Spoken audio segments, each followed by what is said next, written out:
불렀던 찬송가가 있고, 또 이것은 교회마다 설교가 되고, 또 이 설교와 교훈과 해석의 적용은 헌신 예배, 어쩌면 단골 본문일 수도 있어요.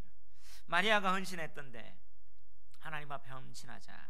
그리고 이 마리아가 예수님 앞에 드렸던 향유가 지극히 비싼 향유, 값비싼 향유, 약 한 300데나리온 된다고 했는데, 이 300데나리온은 1데나리온이 노동자 하루 평균 임금이에요. 300은 1년치 임금이 되는 거죠. 그럼 연봉이에요, 연봉. 자, 오늘날 지금 최저시급하고 쳤다. 하루에 평균 임금 10만 원을 치면 300데나리온은 얼마입니까? 3천만 원. 적게 해도 2천만 원. 이 정도 되는 것을 드렸다. 그래서 우리도 마리아를 본받아 가장 귀한 걸 드리자, 이런 어떤 이야기로 많이 설계되고 사용되었습니다. 과연 정말 이런 의미로 오늘 본문이 기록되었을까요? 우리는 이 부분에 대해서 많이 이렇게 알고 있고 익숙해졌고, 저도 어릴 때도 이런 부분들을 이렇게 들었던 적이 많습니다. 그런데 오늘 이 본문이 정말 그런 의미로 기록되고 선포되어 있는 것일까요? 우리는요, 성경을 읽을 때 그냥 맹목적으로, 그냥 우리가 알고 있는 관점으로 그렇게 읽는 게 아니에요. 왜냐하면 우리는 매너리즘에 빠져, 일반적인 습관에 빠져, 관습에 빠져 그냥 무의식적으로 무의미하게 듣는 경우가 참 많습니다. 근데 이 성경은요, 하나님의 말씀이죠. 근데 이 말씀이 선포될 때는 그 당시의 상황이 있단 말이에요. 그 당시의 상황, 정황을 무시하고 뚝 떼어서 이렇게 듣다 보면 성령님은 그래도 역사하시지만 하나님이시니까. 근데 원래 이 본문이 말하던 그 의미, 그것이 바로 하나님의 원뜻이에요. 원뜻을 해석해서 오늘 우리에게 적용할 때 하나님의 뜻을 우리가 온전히 알 수 있는데, 우리는 때때로 우리가 보는 관점에, 우리가 해석하는 관점에, 내가 원하는 관점으로 성경을 볼 때가 많아요. 그렇게 될 때 우리는 어떤 현상이 일어나냐면 내가 복음이 됩니다. 내가 복음 뭐냐? 성경을 가지고 있으면서 내가 주장하고, 내가 먹고 싶고, 내가 듣고 싶고, 내가 하고 싶고, 내가 원하는 바만 만들어내는 원래 복음이 아니라 내가 설정한 또 다른 그런 복음이 될 수 있다는 사실이에요. 이런 맥락 속에는 우리는 바로 원래의 그 하나님의 말씀을 탐구하고, 바로 그것이 무엇일까 고민하고, 또 이 말씀을 분별하고 찾는 그런 거룩한 노력이 필요해요. 사도행전에 보면 바울 사도가 데살로니가 사람들은 더 신사적이었다. 그들은 이 날마다 하나님의 뜻이 어떤 건지 상고하고 묵상하고 조사하고, 그래서 그 말씀을 부여잡았다 하면서 칭찬하고 있거든요. 그렇다면 오늘 이 시대에 설교가 난무하고 성경 본문이 누구나가 읽을 수 있고, 이럴 때 우리가 필요한 자세는 뭐예요? 이 성경을 묵상하고 상고하는 데살로니가 성도들의 자세가 필요한 거예요. 이런 부분에서는 때때로 성경적 평론가가 필요한 것 같아요. 왜 그러냐? 제가 이 본문을 묵상하면서 평론가라는 그런 어떤 직업이 딱 떠오르더라고요. 여러분, 평론가. 자, 평론가 어떤 사람입니까? 제가 사전을 한번 찾아보니까 평론가는 특정한 학문 분야에 대한 질이나 가치를 비평하여 논하는 사람, 이렇게 국어사전에 전해져 있어요. 어떤 분야, 그의 이 질이 정말 합당한가, 가치, 이걸 어떻게 해요? 비평하여 논하는 사람. 이 평론가가 문학평론가, 그리고 정치평론가, 시사평론가, 영화평론가, 음악평론가, 다양하게 지금 세분화돼 가고 있어요. 그죠? 근데 평하고 논하는 사람이 평론가입니다. 이거 어떤가? 자, 이런 자세가 필요해요. 그러면서 그런 어떤 평론가들의 이야기를 들으면서 어떻게 해요? 우리의 의식이 깨어지는 거죠. 그러면서 잘못된, 왜곡된 것들을 바로하게 되고, 또 몰랐던 것을 알게 되고, 또 바른 가치와 방향으로 나갈 수 있는 그런 어떤 계기가 되기도 합니다. 이런 맥락 속에 성경에도 이런 자세를 통해서 성경을 읽고 듣는 게 필요해요. 그 평론가 하면서 국어사전에 보니까 영어로 번역된 게 있어요. 4가지가 나옵니다. 평론가니까 우리 한국말의 평론가가 영어로 크리틱. 이 크리틱은 뭐예요? 비판, 비평. 이 비판이 비난은 아닙니다. 크리틱이란 말은 철학에서 많이 쓰는 말이죠.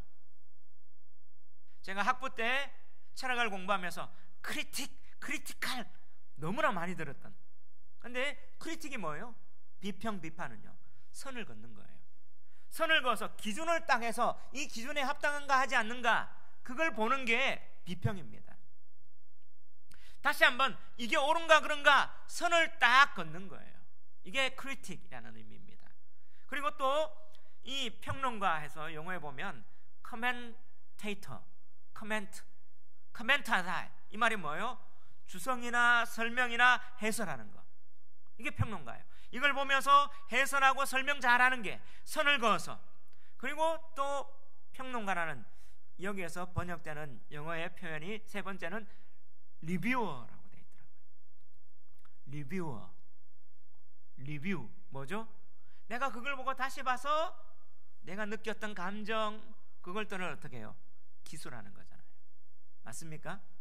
요즘 저는 리뷰를 많이 보고 있습니다.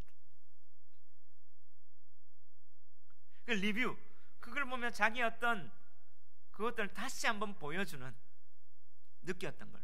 그 리뷰어가 평론가. 그리고 4번째가 칼럼리스트가 평론가예요. 칼럼리스트가 이거 무슨 말이에요? 칼럼이 이거 칼럼을 알아야 돼요. 칼럼이 뭐냐 하면 건축의 기둥 아니면 지주가 칼럼이죠. 그러니까 어떤 사태나 상황, 이걸 어떻게 기둥, 핵심을 찾아서 핵심을 기술하는 사람이 칼럼니스트예요. 그렇지 않습니까? 자, 이런 것들 다 종합해 볼 때 제게 지난주부터 이 본문을 읽으면서 탁월한 평론가, 이런 어떤 마음이 막 떠올랐어요. 왜 그러냐? 이 탁월한 평론가는 어떤 사람이 탁월한 평론가냐 하면 주제 파악을 잘해야 되죠. 주제 파악을 잘한다는 말은 핵심이 뭔지 그것을 발견하고 핵심을 파악하고 핵심에 대해서 접근할 수 있는 사람이에요. 그리고 나서 어떻게 해요? 그 사태와 사건, 문학이라면 그 작가의 의도를 읽어서 그 의도가 어떻게 나가는지 이제 바로 설명하고 평가하고 그것 때문에 자기의 견해를 달 수 있는 사람이 탁월한 평론가입니다. 자, 이런 맥락 속에 조금 전에 얘기했던 것처럼 우리가 너무 익숙한 본문인데요, 요한복음 12장 마리아의 향유 사건, 이걸 예수님 앞에 붓는 이 사건은요, 우리의 잘못된, 어쩌면 관습적, 습관적으로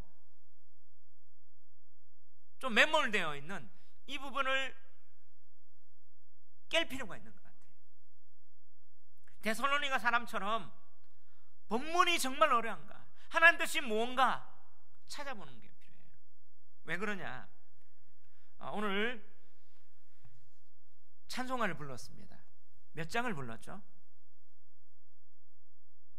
211장 불렀어요.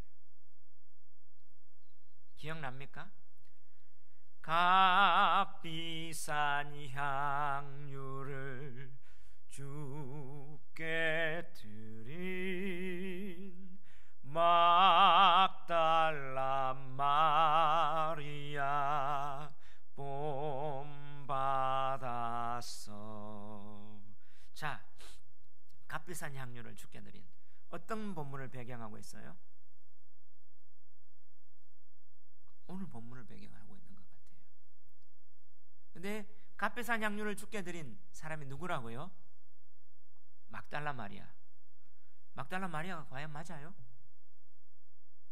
막달라 마리아는요, 누가복음 7장에 나오는, 아니면 그 다음 나오는 귀신 들렸다가 나오는 막달라는요, 그 지역은 저 갈릴리 위쪽 북쪽 지역이에요.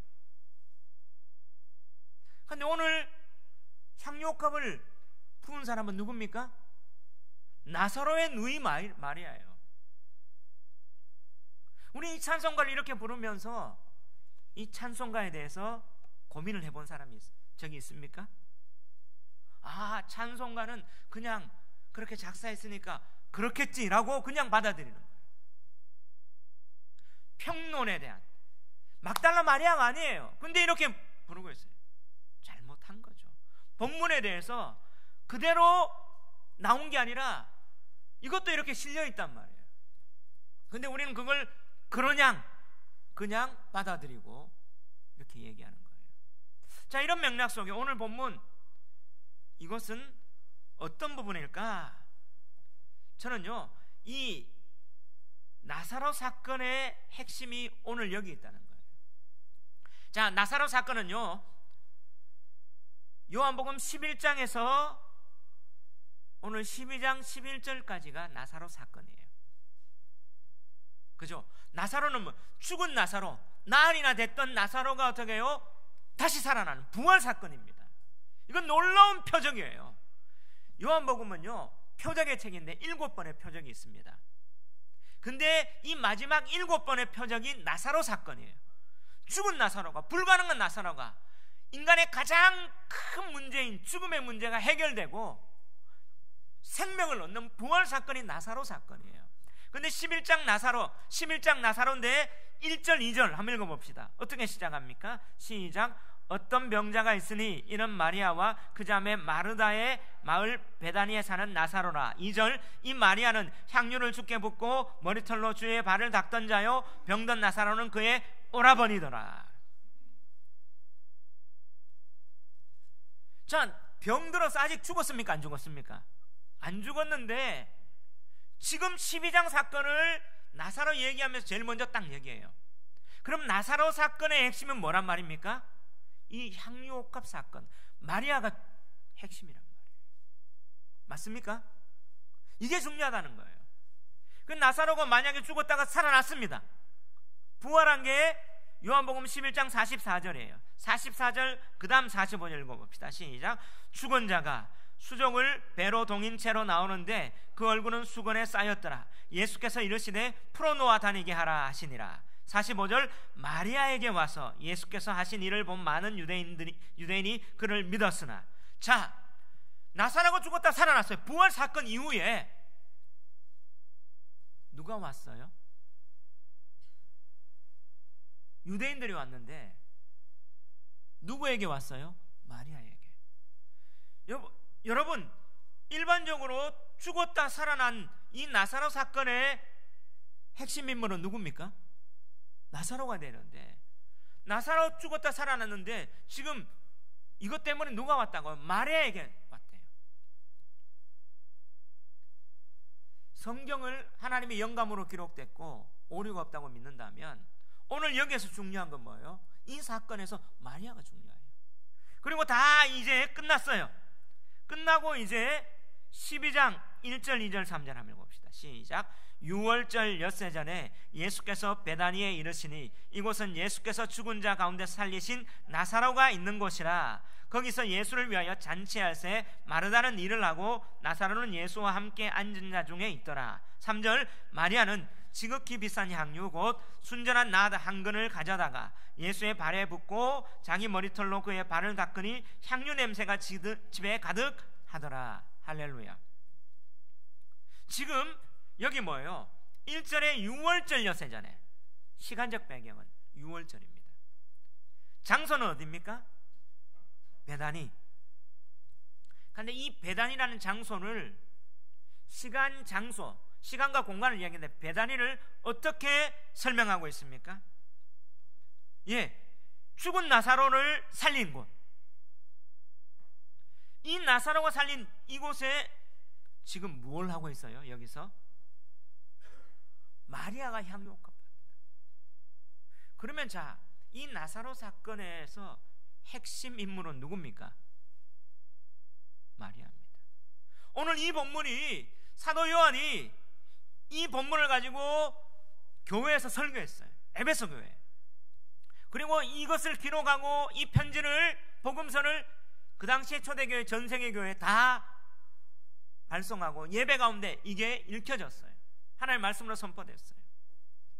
그러면 사도 요한이 여기서 그 교회, 당시 교회 강조하고 싶었던 게 나사로가 죽었다는 사실을 강조하고 싶었을까요? 아니면 무엇에 강조하고 싶었을까요? 마리아의 이 행위, 이 행동이 강조되고 싶었다는 거예요. 나사로가 죽었다 살아나는 이 부활 사건, 놀라운 사건입니다.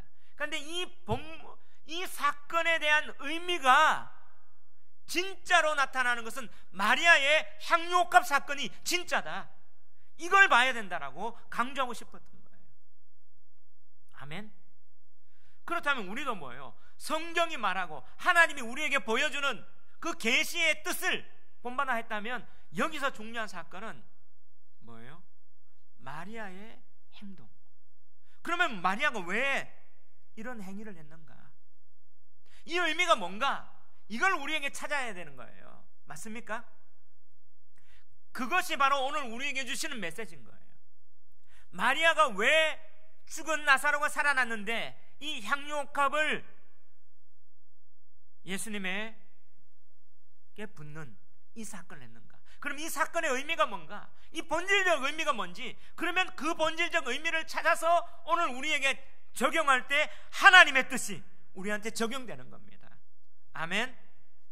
자, 이런 맥락 속에 오늘 본문 주시는 메시지는 두 가지입니다. 두 가지. 첫 번째, 신앙의 최고의 가치와 행동은 예수님을 메시아로 대접하는 거라는 거예요. 따라합시다. 신앙의 최고의 가치와 행동은 예수님을 메시아로 대접하는 겁니다. 아멘. 여러분, 신앙의 최고의 가치, 최고의 행동은 예수님을 메시아로 대접하고 인정하는 거예요. 너무나 익숙한 것 같죠? 근데 안 익숙해요. 왜? 지금 요한복음의 주제는요, 예수님이 누구냐? 진짜 하나님의 아들 메시아냐? 이것이 계속 나오잖아요. 그 중에 절정의 사건이 뭐예요? 나사로 사건인데, 이 사건을 통해서 지금 마리아가 어디에 초점 받습니까? 예수님이 누구냐? 예수님, 이 행동, 이 가치가 뭐냐? 예수님이 메시아다, 이걸 인정하는 거예요. 왜 그러냐? 자, 우리는 나사로가 죽었다 살아났다. 그러면 초점이 어디에 맞춰져요? 나사로가 죽었다 살아났다. 그럼 사람이 죽었다 살아날 수 있습니까? 없습니까? 없죠. 근데 여기 살아났어요. 그럼 이 놀라운 기적이 일어났잖아요. 그러면 어떻게 초점 어디요? 야, 나사로에게 초점이 있고 기적에 초점이 있고 죽었다가 살아난 여기에 초점이 있는 것처럼 보이지만 오늘 본문 하나님은 여기에 초점을 내는 게 아니었어요. 어디에 초점이 있어요? 예수님 앞에. 왜 그러냐? 1절 2절을 보면 유월절 엿새 전에 예수께서 베다니에 이르시니 이곳은 예수께서 죽은 자 가운데서 살리신 나사로가 있는 것이다. 자, 나사로가 죽었다가 살아난 사건, 그 사건을 딱 얘기를 해요. 이 한 절이. 그 사건은 어떤 의미냐 할 때 2절 다 같이 한번 읽읍시다. 시작. 거기서 예수를 위하여 잔치할 새 마르다는 일을 하고 나사로는 예수와 함께 앉은 자 중에 있더라. 거기서 잔치를 하는데 누구를 위하여 잔치해요? 누구를 위하여 잔치해요? 예수를 위하여 잔치. 핵심은 여기 있어요. 자, 죽은 자가 살아나서 잔치를 하면 누구를 위하여 잔치합니까? 나사로를 위하여 잔치하죠. 어떤 아이가 서울대 합격했어요. 그럼 동네 플랜카드를 보면 우리 누구누구가 서울대 합격했다, 잔치하죠. 서울대 합격한 거. 누구누구가 판사로 임명됐다면 우리 마을에 누구누구가 판사로 임명됐다 잔치하잖아요. 죽었다 살아나는 놀라운 사건인데 누구를 위하여 잔치해요? 일반적으로 나사로를 위하여 잔치해야 되는데 오늘 이 잔치는 누구를 위하여 잔치한다고요? 예수를 위하여. 제가 성경을 읽고 주석을 보고 다른 어떤 설교집을 보고 여러 관련 서적을 봤는데도 2절에 예수를 위하여 잔치했다 강조하는 책이 거의 없어요. 근데 오늘 성경은 뭐예요? 이 잔치가 누구를 위하여 잔치했다고요? 예수를 위하여. 나사로가 아니라 초점은요, 하나님의 관점, 우리는 이제 선을 기준을 놓고 잘 봐야 돼요. 탁월한 평론가처럼 볼 때 누구에 대해서 잔치했다고요? 예수님. 이 잔치의 목적은 예수님에게 있는 거예요. 나사로가 있는 거 아닙니다. 죽어서 살아서 문제가 해결되는 게 있는 게 아니라 이 사건을 통해서 뭘 봐야 돼요? 예수님 봐야 돼요. 근데 마리아는 어떤 사람이었습니까? 그 전에 오빠 때문에 막 죽었으니까 좌절하고 낙담하고 예수님에도 안 나오고 했던 그가 예수님 보면서 뭐로 바뀌었어요? 내 문제가 해결되는데 가장 중요한 것은 문제가 아니라 예수님 누구냐를 아는 거구나. 예수님 만나는 거구나. 예수님이 내 목적이 되는구나. 이걸 발견한 거예요. 신앙은요, 예수님이 목적이 되는 겁니다. 내 가치가 예수님이 목적이 되는 거예요. 내 행동이 예수님이 목적이 되는 겁니다. 우리 앞에 문제, 여러 가지 어려움이 있잖아요. 그게 뭐예요? 문제를 통해서 예수님이 핵심이 되라는 하나님께서 우리에게 주신 방향전환의 기회라는 사실입니다. 결국은 누가 바뀌었어요? 여기에서 마리아가 바뀌었어요. 마리아가 어디에 초점이 예수님 앞에 가겠어요. 그전에는 오빠한테 있었고 문제에 있었는데, 우리는요 때때로 신앙인 된다, 성도다, 하나님 앞에 종교적 행위를 한다는데 초점이 다 우리에게 있어요. 문제에 집중되어 있는데, 하나님은 문제가 아니라 이 문제는 예수님 앞에 우리의 초점, 가치의 방향을 전환시키는 하나님의 기회, 계기라는 사실을 기억하십시오. 그래서 우리에게는 문제가 있을 수 있어요. 오늘 이 사건이 사실 나사로에 집중됐다면 나사로가 무슨 말을 하고 나사로가 주인공이 되는데, 오늘 주인공 나사로가 없어요. 나사로의 말 한마디도 없어요. 이런 놀라운 사건이 있는데 나사로에 대해서는 거의 별로 언급이 없어요. 오늘 앉아 있었다, 나중에 나사로가 어떻게 해요? 배로 동이고 나왔다, 이 정도밖에 없습니다. 이 놀라운 사건에 나사로가 이렇게 사라지는 건 뭐예요? 핵심은 여기가 아니란 말이에요. 누구에 있다고? 예수님에 있다는 거예요. 자, 우리가 이 예배 드리는데 여러분 왜 예배 드립니까? 내 마음이 예배 안 드리면 찜찜하고 뭔가가 또 어떤 일이 잘 안 될 것 같아서? 아니요, 이 예배는 예수님 앞에 집중이 돼야 되는 거예요. 근데 그 예수님 앞에 집중되는 게 이 예수를 위하여 잔치했는데, 이때 마리아가 무슨 행동을 해요? 3절 한번 읽어봅시다. 시작. 마리아는 지극히 비싼 향유 곧 순전한 나드 한 근을 가져다가 예수의 발에 붓고 자기 머리털로 그의 발을 닦으니 향유 냄새가 집에 가득하더라. 지금 이 여인이 예수님 앞에 잔치는 예수님을 위한 거구나 했는데, 자기 오빠한테 한 게 아니라, 죽었다 살아난 사람에 한 게 아니라 예수님 앞에 어떤 행위를 했습니까? 지극히 비싼 향유, 향기 나는 기름이죠. 향유, 순전한 나드 향기름이에요. 이 나드 향유, 향기름은요, 향기 나는 기름은 인도산입니다. 근데 인도의 그 히말라야 그쪽의 지역에서만 나는 특별한, 그래서 이스라엘 오는 것은 거기에서 수입하는 거예요. 그래서 작은 용량인데 고가였어요. 자, 여인들이 이 향유를 뭐에 준비하느냐? 그 당시에 이스라엘의 문화생활에 대한 서적이나 이런 것들을 보면요, 여인들이 결혼하기 위해서 이 향유를 준비했어요. 그리고 이 향유에는 뭐예요? 밀봉을 해요. 밀라. 이거를 쓰려면 언제 써요? 1년에 평생에 딱 한 번, 결혼식 할 때 딱 깨트리는 거죠. 그냥 이렇게 코르크 막가에가 넣어서 하는 게 아니라 밀랍 되면 깨트려야 돼요. 한 번 쓰는 거예요. 최고의 가치죠. 내 평생에 여인들은 뭐예요? 그냥 결혼한 날짜를 기다리는 거 아니에요.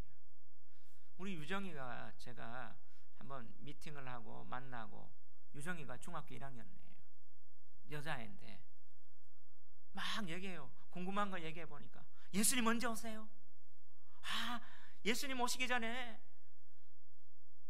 나는 꼭 시집 한번 가보고 예수님 와야 돼요. 그 시집을 못 간다면 얼마나 억울하겠어요. 천국 가기 전에 꼭 해봐야 된대. 그 말을 탁 들으면서 공감이 되더라고요. 저도 예수님 오시기 전에 장가 한번 가야 됩니다 했던 기억이 나는데, 자, 그만큼 결혼한다, 이 말은 뭐예요? 소중한 거잖아요.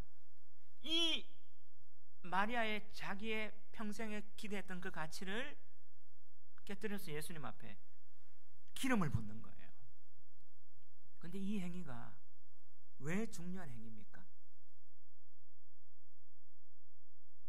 성경에 보면요, 향기 있는 기름 붓잖아요. 향기 기름을 언제 붓습니까? 이스라엘에서는 일반적으로요, 한 5가지 상황인데, 첫 번째가 집에 지극히 극진한 손님 왔을 때 조금의 향기를 붓죠. 기름을 불러요. 그분은 손님이다. 그 다음에 또 언제 이 향유를, 기름을 붓느냐 하면 장례식 때. 그럼 시체를 보존하고 좀 오랫동안 보존되면서 서서히 잘 시체가 썩기 위해서. 손님과 장례식 때. 그 외에 세 번째가 언제 기름을 부어요? 제사장을 임직할 때 기름 부어요. 그 다음에 또 언제 기름을 부어요? 왕을 임명하고 등극할 때. 세 번째가 언제 기름 부어요? 선지자가 하나님 앞에 붙잡을 때 기름 부어요. 그리고 기름 붓는다는 말은 히브리 말로 뭐예요? 메시아란 말이에요. 오늘 이 마리아가 예수님의 향기 있는 기름을 부었다, 이 말은 요한복음의 주제를 볼 때 뭡니까? 예수님이 뭐다? 기름 부음 받은 자, 메시아라는 거예요. 내 최고의 가치가 예수님, 이 사건을 통해서 내가 예수님이 메시아라는 것을 내가 인정하고 내 존재에 가장 소중하게 했던 그것을 예수님 앞에 인정하고 드립니다, 이 말이에요. 복음서에 보면 네가 하나님 앞에 대접받기를 원하느냐? 남의 그대로 대접하라. 바로 예수님을 내 메시아로 인정합니다, 이 의미인 거예요. 아멘. 그것이 이 땅의 가치, 이 땅의 돈, 그것이 아니라 내 존재를 예수님이 메시아인 것을 인정하며 드리는 이 사건이란 사실입니다. 우리는 예수님을 어떻게 보고 있어요? 문제 해결하는 자? 정말 하나님의 아들 메시아, 6월절은 뭐예요? 민족의 구원의 날입니다. 근데 진짜 우리의 영혼을 구원하는 이 6월절 엿새 전에 바로 마리아가 예수님 앞에 예수를 위하여 잔치할 때 내 향기 있는 기름을 드렸다는 말은 내 구원에서, 우리 민족의 구원에서 예수님은 참된 메시아입니다 하며 바로 뭐예요? 인정하는, 대접하는 그 행위이기 때문에 중요한 겁니다. 이것이 뭐냐? 예배였어요. 마리아의 예배였어요. 저는 본문을 읽으면서 마리아가 자신의 예배를 드렸구나. 그래서 예수님이 뭐예요? 칭찬하는 거예요. 이 본문에 대한 병행 구절 마가복음 14장 있고 마태복음 26장 있는데, 자, 마가복음 14장을 한번 찾아봅시다. 마가복음 14장, 자, 3절 한번 읽어볼게요.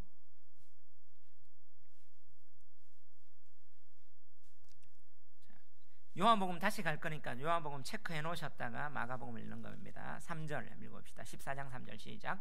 예수께서 베다니 나병 환자 시몬의 집에서 식사하실 때에 한 여자가 매우 값진 향유 곧 순전한 나드 한 옥합을 가지고 와서 그 옥합을 깨뜨려 예수의 머리에 부으니. 예수님이 어디에 부었대요?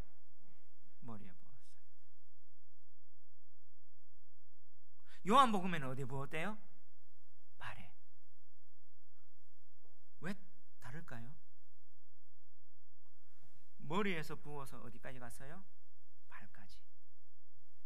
전체가 됐다는 의미 아닐까요?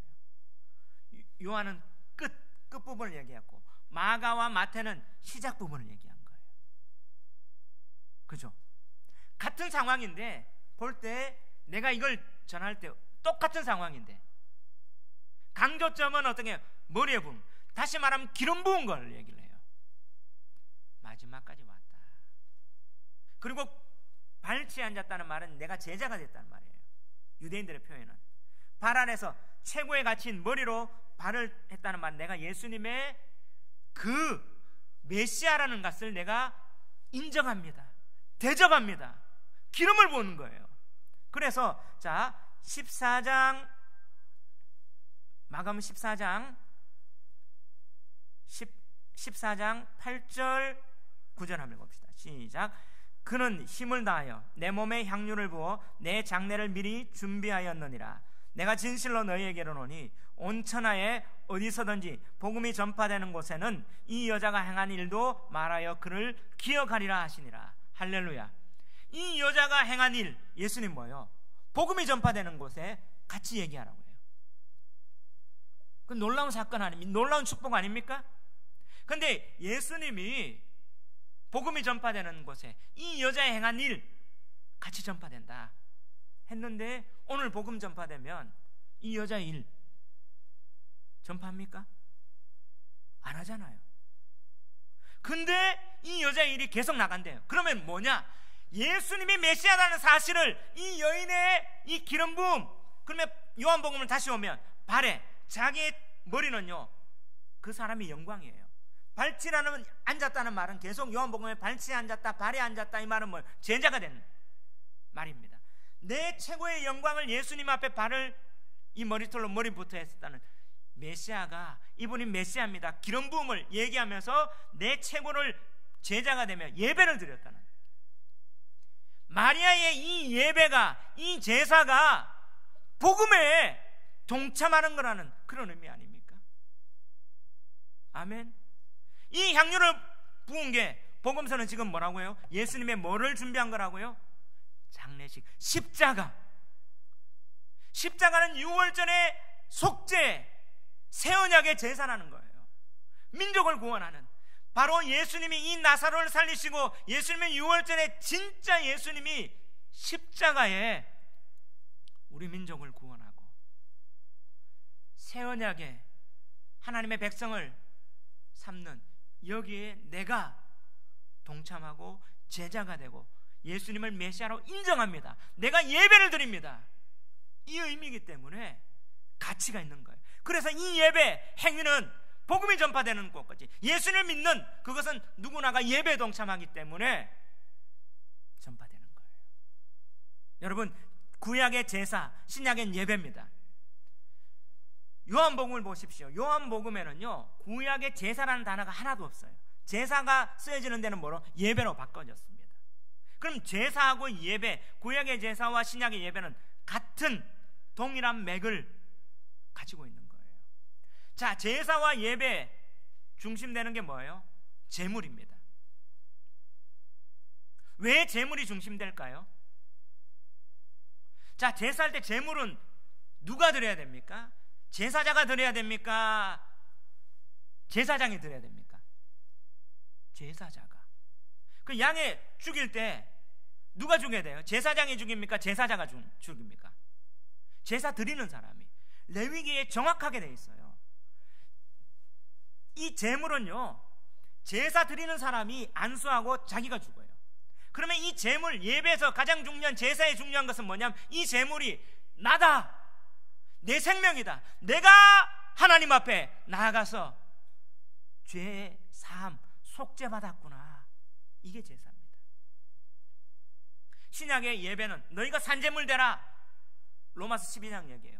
다시 말하면 신약에서는 예배에서는 제물이 없어요. 그 제물이 다른 말로 뭐로 나와요? 헌금, 헌물로 나오죠. 그건 뭐예요? 내 생명, 내 자신을 예수님 앞에 드립니다, 이 말이에요.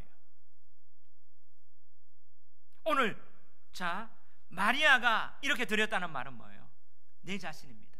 내 자신이 예수님이 메시아로 인정하는 이 기름 부음에 예수님의 이 십자가의 죽음의 십자가의 제사에 내가 동참하고 내가 제물로 드립니다 할 때 이것이 복음이 전파되는 것까지 계속 전파되는 의미란 사실입니다.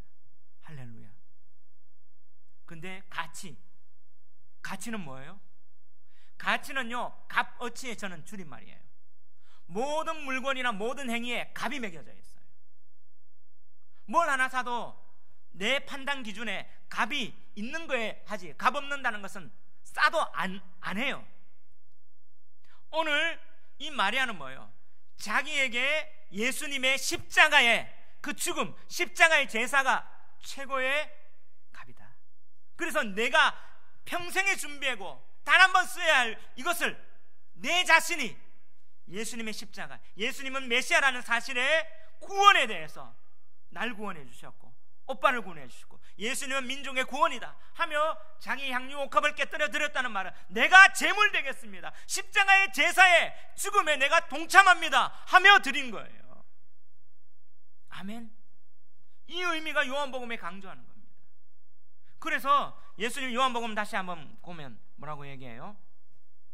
7절 한번 읽어봅시다. 12장 7절 시작. 예수께서 이르시되 그를 가만두어 나의 장례하를 위하여 그것을 간직하게 하라. 바로 이 여인이 향유옥감을 드린 것은 예수님의 장례, 다시 말하면 십자가에 동참하는 거예요. 십자가에 예수님을 메시아로 인정하며 자신이 산 제물 되는 예배 제물이 되는 거룩함입니다. 그렇기 때문에 오늘 이 본문은요, 그냥 헌신 예배에서 최고의 가치 많은 것을 드리자, 헌신을 드리자, 헌금을 드리자, 이 본문이 아니에요. 우리가 구원받은 하나님의 백성이냐, 진짜 신앙이냐 하면 내가 십자가, 그 십자가가 나의 구원에 대한 대속의 제사인데 그 대속 제물 대신 예수님을 메시아로 인정하며 내가 산제물로 드려서 그 십자가에 내가 동참합니다. 그러므로 내가 죽음 이후에 부활, 다시 한번 속죄받아서 영생을 얻을 것을 바라봅니다 하며 내가 하나님 앞에 제물로 최고의 것을, 내 생명을 드리는 이 자세로 예배에 동참하는 것, 예수는 메시아로 인정하는 것, 이것이 오늘 본문에서 강조하는 거예요. 아멘. 제가 이 본문을 이렇게 보는데 이게 틀립니까?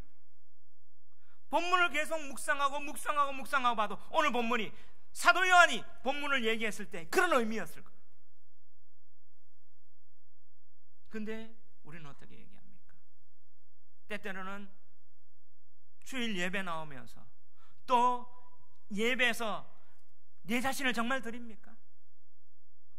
헌물을 드리면서 내 자신을 이렇게 안수하며 내 자신이 이 예수님의 십자가를 바라보며 이 십자가의 종말의 구원을 바라보며 그렇게 내 자신을 드리느냐?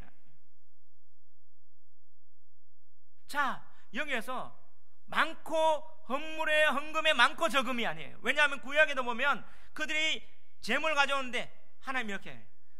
자, 소도 내 거고 양도 내 거고 다 내 건데 너희들 드리느냐? 너희 마음은 없고 형식만 나오는구나. 그거 내가 멸한다. 말라기하고 다 이 구약의 선지자들이 예언하잖아요. 뭐예요? 너희 중심이었구나. 그러니까 신약에 보면 과부 얘기가 나와요. 과부의 2렙돈, 예수님 봤는데 부자의 그 많은 양보다 왜 과부의 2렙돈이 귀하다고 해요? 전부 드렸대요. 여러분, 헌금함에 이 사람 2개 딱 드리고 그 다음에 굶어 죽어야 되는데 드리려면 뭐 해야 돼? 말려야 돼. 살려야 되니까. 근데 왜 예수님은 그 과부의 2렙돈을 최고의 하나님 앞에 드린 예물을 합니까? 그걸 드리면 자기의 생명이거든요. 내 생명 드립니다. 이게 헌금의 정신이고 하나님 앞에 예배의 정신이고 내 생명입니다. 내 최고의 가치입니다. 그겁니다. 하나님 앞에 나오는 것. 우리는 이걸 몰라요. 내가 뭘 드려서 이렇게 합니다. 이런 맥락 속에 오늘 본문 두 번째, 신앙인의 불신앙의 행동과 가치, 그것은 세속적 유익과 기준으로 신학적 행동을 판단하는 거라는 거예요. 자, 오늘 여기서 대조되는 게 누구냐면 가룟 유다예요. 마리아가 대조되는 이름이 나오는 사람이 가룟 유다입니다. 또 가룟 유다의 말과 행동도 나와요. 이런 맥락 속에 오늘 두 번째 한번 따라합시다. 신앙인의 불신앙의 행동과 가치는 세속적 유익과 기준으로 신앙적 행동을 판단하는 것입니다. 이게 두 번째 메시지. 왜냐하면 신앙인의 불신앙의 행동과 가치, 다시 말하면 교회는 하나 있고 지금 가룟 유다는 예수님의 제자지만 불신앙의 행동하고 가치는 하는 것. 우리도 그럴 수 있다는 거예요. 그건 뭐냐? 세속적 유익과 기준으로 신앙적 행동을 판단하는 거예요. 세속적 유익과 기준, 이게 중요하다는 거죠. 왜? 오늘 제사에서 제물은 뭐냐? 내 마음을 받는 거예요. 내 본질을 드리는 거예요. 근데 가룟 유다가 뭐라고 얘기합니까? 4절 5절 6절 한번 읽읍시다. 시작. 제자 중 하나로서 예수를 잡아줄 가룟 유다가 말하되 이 향유를 어찌하여 300데나리온에 팔아 가난한 자들에게 주지 아니하였느냐 하니, 이렇게 말하면 가난한 자들을 생각함이 아니요 그는 도둑이라 돈꾀를 맞고 거기 넣는 것을 훔쳐 가미노라. 지금 제자 중에 지금 누가 드러납니까? 가룟 유다 이름이 나와요. 마가복음에 보면 이거 이랬다고 화를 냈다고요. 마리아의 행동이 잘못됐다고 화를 내고 질책하고 분노하고 이거 잘못됐다. 오늘날 교회에도 이런 일들이 좀 일어납니다. 교회에서 어떤 선교 사역을 하자 뭘 하자 하면 우리가 냈는 헌금이 어떤데 어디를 어떻게 쓰고 막 재직해, 이런 것 때문에 교회가 깨지는 경우도 있어요. 근데 오늘 의도가 뭐라고 해요? 가룟 유다는 지금 어떻게 표현하냐면 예수를 잡아줄, 가룟 유다는요 예수님을 잡고 팔 사람, 신앙인 예수님의 제자였지만 불신앙의 대표입니다. 교회 안에 이런 사람이 있단 말이에요. 우리는 때때로 주인공 콤플렉스가 있어요. 성경 일당한 주인공은 나고 악인들은 다른 사람이고. 근데 저는 이걸 읽으면서 가룟 유다가 내가 될 수 있겠구나. 내가 목사고 신앙인인데 내가 가룟 유다가 될 수 있구나. 근데 어떻게 얘기해요? 이 향유를 어찌하여 300데나리온에 팔아 한 3천만 원 된단 말이에요. 평균 노동자의 연봉이 된다. 팔아서 가난한 자들에 주지 않아요. 자, 이 평가는 뭐예요? 가난한 자들. 지금 뭐예요? 이 방향과 가치는 어떤 게 유익이 되고 어떤 게 실리가 되고 어떤 게 성과가 되고 어떤 게 눈에 보이는 결실이 하나 사람들의 평가를 받느냐, 이거예요. 마리아는 뭘 봤어요? 예수님의 십자가의 죽음과 구원을 봤어요. 구원은 눈에 보이지 않으면 실제적인 천국이라는 사실을 봤는데, 가룟 유다는 예수님을 따라가고 천국을 들었지만 눈앞에 보이는 실제 성과, 가난한 자들에 나오는 어떤 그걸 지금 보는 거예요. 자, 우리도 교회에서 어떤 걸 하는데 이게 유익되냐, 실리적 판단을 많이 하지 않습니까?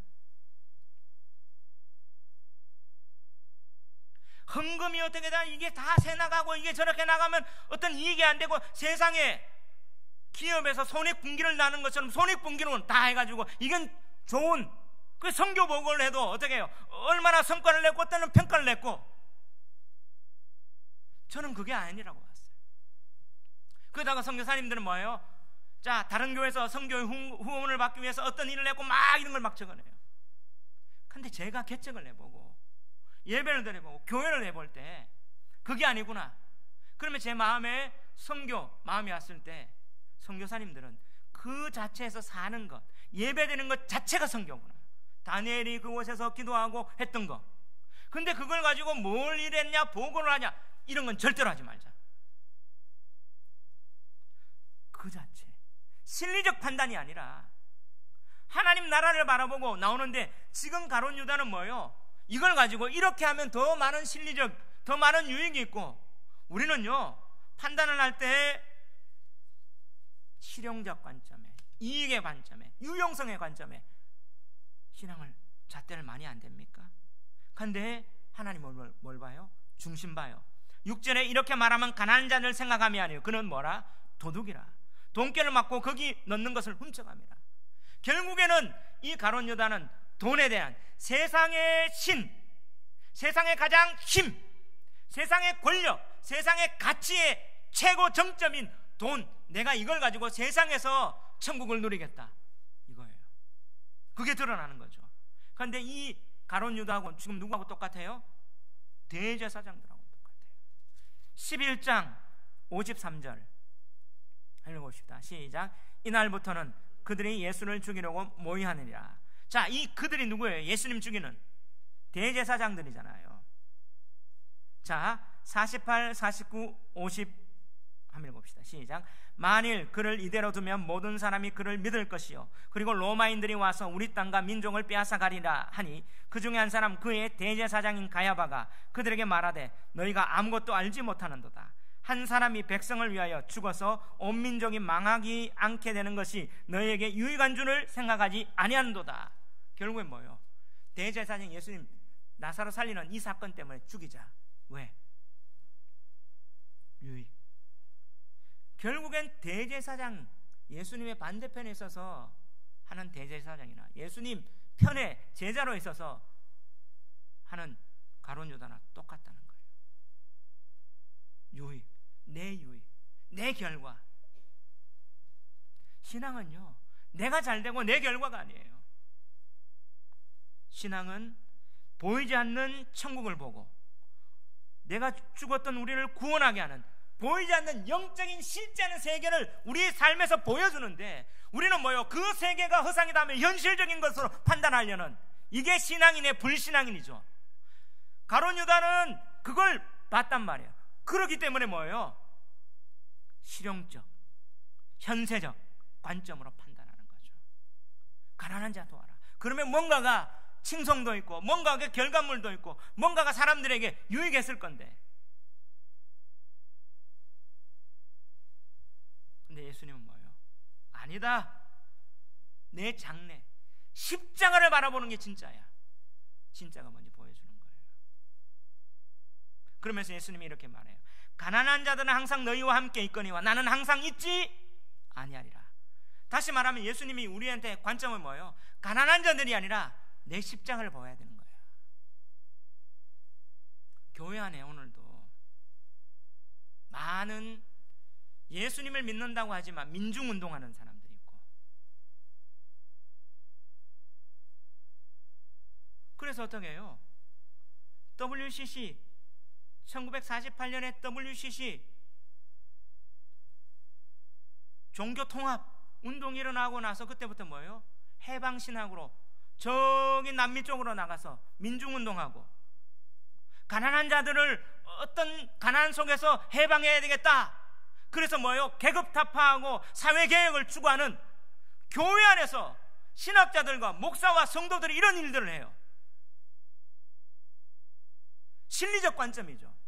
그러면 사람들이, 민중들이 그렇지, 기독교가 뭐는 일을 하는데 교회 나이면 무슨 유익을 주는지 그걸 바라보는데, 교회는 그런 유익을 주는 게 아니라 천국을 주는 겁니다. 그래서 교회 안에 오늘날 한신이나 자유주의 신학, 거기서는 뭘 해요? 민중운동하고 가난한 자들, 여러분 사회개혁한다고, 계급타파한다고, 복지정책한다고 가난한 자들이 없어져요? 오늘 예수님 얘기하잖아요. 가난한 자는 절대로 안 없어진다. 가난한 자는 항상 너희와 함께 있다. 여기서 해결이 안 되는 거예요. 뭡니까? 교회는 다르게 십자가를 바라보는 거예요. 교회 안에서는 본질은 십자가입니다. 어떤 정책, 어떤 나눔, 어떤 구제, 그런 어떤 일로가 아니라 우리의 영적인 문제가 해결되고 이게 신앙의 보수입니다. 근데 교회 안에 이런 일들이 지금 한국 교회 안에 지금 막 일어나고 있어요. 저는 깜짝 놀랐어요. 여러분, 교회 안에 가룟 유다와 같은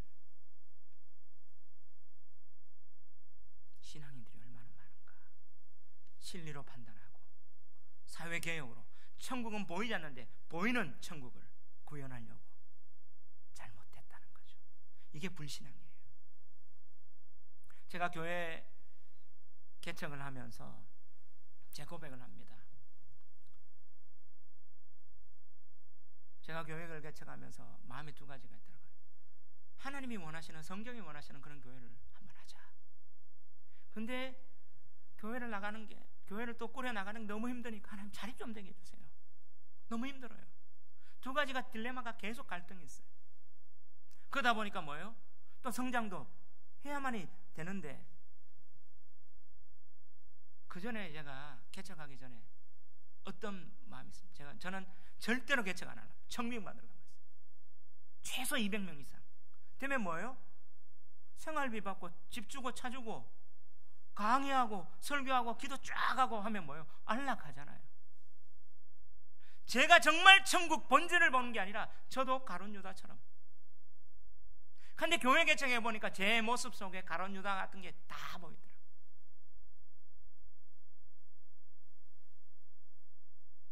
그러면서 이 1년의 과정을 지나가면서 교회 유지하기 위해서 몸으로 뛰고 하는 가운데 얼마 전에 제 기도가 떠올랐어요. 제가 가정에서 교회하고 교회를 어떻게 지킬까, 또 성전 건축을 위해서 막 또 이 땅을 위해서 기도할 때 그때 하나님 앞에 서원한 게 있어요. 시편 84편 10절인데 하나님 성전 문지기라도 줬사오니 성전 지켜주시고 제 평생에 그렇게 하겠습니다. 요즘 제가 보니까 성전 문지기 성도들 오나 안 오나 청소하고 내가 눈 깨워서 1층에 나가서 보잖아요. 연구한다는 핑계가, 제가 그러면서 몸이 힘들다 했는데 제가 보니까 너 뭘 위해서 하니?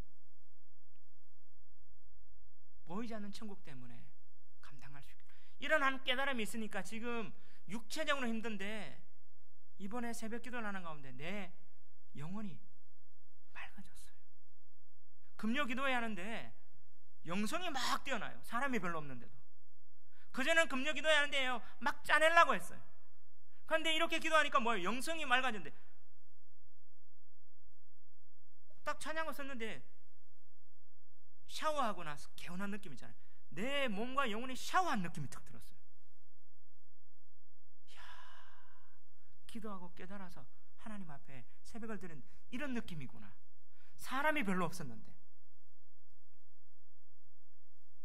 저를 본 거죠. 실용이 아니구나. 그래서 주님 제 마음을 보신 거예요. 마리아가 드렸던 것처럼 내 속에 가룟 유다하고 마리아하고 두 개가 충돌하고 있구나. 뭘 보느냐. 진짜 실용 이익 유익이 아니라 주님 바라보면서 정말 교회 세우기 위해서 마리아가 이렇게 깨뜨린 것처럼 하나님 내 삶 드리겠습니다. 이걸 바라보시는 거구나. 지금도 완성 단계는 아니에요. 몸부림쳐가는 거. 저는 우리 성도들도 이렇게 가야 된다고 봐요. 그래서 바른 교회, 주님이 보는 완벽하진 않지만 이런 몸부림 있는, 결국에는 이 이야기하고 마칠게요. 나사로는 지금 이야기가 없어요. 성경에는. 그 성경 밖에 초대교회 전성에는 나사로 얘기가 있어요. 교회사에 보면 나사로의 에피소드가 전해 내려옵니다. 교회사 기록이. 그럼 나사로는 어떻게 있었냐?